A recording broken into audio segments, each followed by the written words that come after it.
ठाणे महानगरपालिकेच्या हद्दीत राहणारे भरत मोरे या रहिवाशांनी आज कोकिळाचे प्राण वाचवले।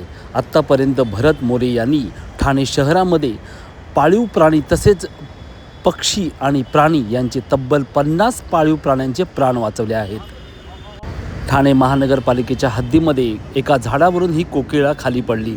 त्या क्षणी भरत मोरे यांनी या कोकिळ्याचे प्राण वाचवले व तिला आज जीवदान दिले आहे। आपण जाणून घेऊया भरत मोरे यांच्याकडून त्यांच्या ह्या प्रतिक्रिया। जन्म मृत्यू विभाग आहे, जन्म मृत्यू विभागाच्या बाहेर हा पडलेला होता आणि त्याला कावळे टोचा मारत होते।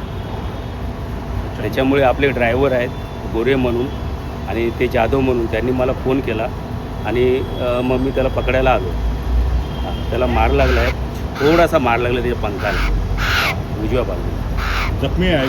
हा थोडासा जखमी आहे। ह्याला घरी जाऊन आहे ना थोडी मलमपट्टी करणार आणि SPC हॉस्पिटलला, समजा तो उडायच्या तयारीत जर असेल चांगला तर त्याला सोडून देणार आणि काय थोडंफार कुठे खर्चटलं तर हे चांगलं बरं होतं त्याचं। हां, आणि मग त्याला सोडून देणार। अशा प्रकारे तुम्ही किती केलं आहे? आता कालच परवा शनिवारी घार होती, ती पोलीस सिटी हॉल त्या तिकडे घार होती।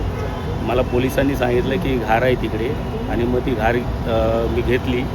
तिच्या पंखाला लागलं होतं, कदाचित मांजा आहे ना, म्हणजे पतंगाच्या मांजाने कापला असेल, गेला असेल तिच्या पंखाने। त्याला थोडे म्हणजे 4-5 दिवस झालं की तिथेच पडलेली होती। त्या पोलिसांनी पहिले थोडी किडे पडली होती तिच्यामध्ये, मग ते SPC हॉस्पिटलला मी ॲडमिट केला। अशा भरपूर तरी अंदाजे तरी सुद्धा 50 एक पक्ष्यांचे प्राण वाचवले।